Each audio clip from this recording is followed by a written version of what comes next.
Antes de avançar com a matéria de mais um vídeo, eu quero fazer aqui um parênteses, uma vez que têm existido alguns comentários nesta playlist relacionado com gostaria de ver estes exemplos a funcionarem em cenários reais, gostaria de ver coisas já mais avançadas, etc. É importantíssimo que todos tenham a noção de que, quando estamos a fazer um percurso de aprendizagem, partindo do pressuposto que nós não sabemos uma determinada linguagem de programação, ou neste caso vamos deixar o termo linguagem, o que acontece é que nós devemos aprender primeiro o alfabeto dessa linguagem.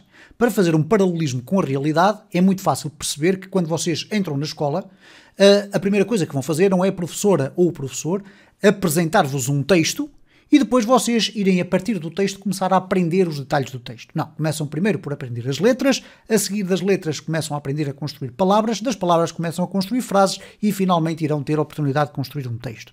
É muito importante que perceber que esta é a minha filosofia de aprendizagem, isto é, nós pegamos pelas partes para chegar ao todo e não pegar pelo todo e tentar depois perceber como é que as partes funcionam.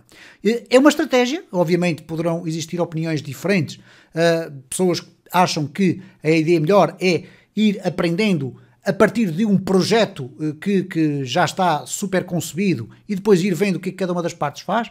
Eu acho mais interessante primeiro perceber o código genético de uma linguagem de programação para depois, mais à frente, quando começarmos a entrar na execução de exercícios e a execução de operações, começarmos a perceber a importância que teve a abordagem inicial desses conceitos. Dito isto, feito este parênteses, vamos para o assunto deste vídeo. Nós vamos ainda continuar a falar sobre arrays, são uma das duas grandes coleções que o JavaScript tem, para além dos objetos, e existem depois outras, como iremos ter a ocasião de ver durante os próximos vídeos, mas vamos falar aqui mais sobre o split e o join.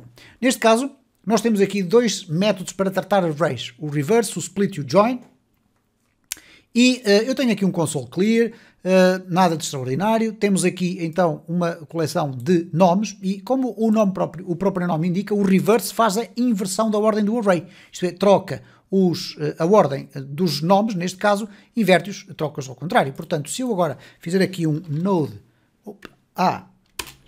o que vocês vão verificar aqui é a apresentação então dos nomes virados ao contrário. Em primeiro lugar surge o Tiago, ao contrário do que acontecia inicialmente, ok? Portanto, este método é importante ter a noção de que ele altera o próprio array. O array, a partir do momento em que é executado desta forma, isto é, quando fazemos um nomes.reverse e depois apresentamos, ele passa a ter de facto a sua forma invertida. Vamos aqui ver o exemplo B. Neste caso, o que temos aqui é o seguinte. Existem mais alguns métodos, o reverse, o split e o join. Ora, o método split, nós vimos o reverse, é muito simples. O reverse, sem argumentos, ele faz a inversão. O split não é propriamente um método de um array, mas sim o resultado da sua utilização é que vai dar origem a um array. Vamos imaginar que alguém indicou um conjunto de endereços de e-mail, que é uma situação bastante plausível. Nós temos aqui vários endereços de e-mail e queremos transformar estes endereços numa coleção de vários endereços de e-mail. Neste caso é uma string que está separada aqui, como podem verificar, por vírgula e com um espaço também à frente. Bom, o que é que vai acontecer aqui? Se eu fizer a execução deste código, okay, neste caso é o B, nós vamos verificar aqui, vamos aqui puxar acima, nós vamos verificar aqui neste primeiro resultado que temos o João, que equivale a este valor que aqui está, mas como o split foi este caractere que é a vírgula, o que aconteceu é que os dois valores a seguir têm um espaço, ok? Eu tenho aqui este repeat de 50 do hífen, é apenas para fazer estes separadores entre cada um dos exemplos. Bom, o que é que aconteceu aqui? Como podes verificar, os dois últimos elementos contêm um espaço no início, okay? Aqui na Ana e o Carlos. Então, neste caso, nós podemos fazer o endereço split e depois a vírgula e o espaço. E também não há problema. E repara que agora já conseguimos ter aqui o resultado esperado, ok? Mas vamos imaginar que em alguns casos a vírgula foi colocada sem espaço e noutros com espaço. Então como é que nós podemos recorrer à utilização de mais métodos, ok? Então neste caso nós podemos ter aqui os endereços, os mesmos endereços. Repara que uns estão separados por vírgulas sem espaços, outros têm espaços, etc. Então nós podemos utilizar conhecimentos que já estão para trás e que nos permitem fazer qualquer coisa deste género. Permitem-nos usar o map, isto é, eu primeiro faço um split, guardo o valor dentro da coleção. O split foi feito por vírgulas, porque a vírgula existe sempre, quer com espaços antes ou depois, não importa. Aqui reparem que até tem um espaço antes e outro depois. Mas o que vai acontecer é que com o map, depois do split estar feito, o map vai executar uma função que vai percorrer todos os elementos e vai fazer um trim. O trim é um método associado às strings que faz basicamente o quê? A remoção dos espaços que possam existir do lado esquerdo ou do lado direito.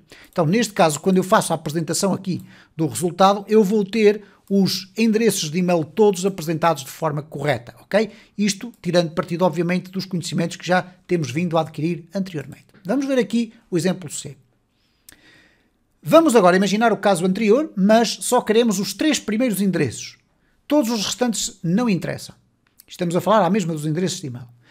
Podemos usar um segundo argumento facultativo no split, que determina quantos resultados nós queremos obter. Isto é, o split faz a repartição, ou vamos fazer assim a separação, que é mesmo o termo técnico, a separação de todos os valores que estejam antes e depois das vírgulas, mas se nós quisermos apenas 3 elementos, os 3 primeiros, nós podemos fazer isto. Reparem que eu aqui conjuguei o split com 2 argumentos, o separador e depois a quantidade de elementos que eu quero, e depois usei o map para fazer novamente o trim. Então, nesta circunstância, se eu for agora aqui executar o C, o que nós vamos ter é apenas os 3 primeiros endereços de e-mail e também devidamente formatados, isto é, sem espaços no início e no fim. Vamos verificar ainda aqui o fecheiro D. Ainda sobre o split, nós podemos separar uma string por letras.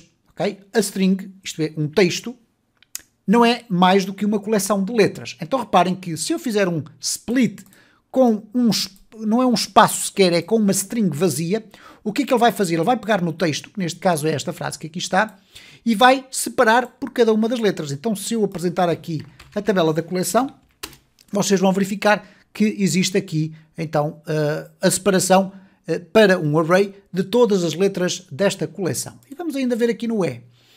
O método join, nós falámos sobre o reverse, o split, e agora vamos falar sobre o join. O join significa juntar. É um método do array, este sim é do array, enquanto o split é um método associado a strings, e que faz o inverso do split. Enquanto o split vai separar uma string para criar uma coleção, um array, neste caso nós vamos usar o join para pegar nos valores de um array e transformar numa string, por exemplo. Ora, neste caso permite criar uma string a partir de uma coleção cujos dados serão colados, isto é, colocados frente a frente, ou separados por uma ou outra string. Ora, reparem aqui o seguinte. Se eu tiver esta coleção, que são 3 nomes, é um array. Se eu fizer a coleção join, sem rigorosamente mais nada, eles vão ficar todos colados. Ok? Já iremos ver aqui. Se eu fizer um join e colocar aqui um ponto e vírgula, eles vão ficar todos colados, mas separados por um ponto e vírgula entre eles.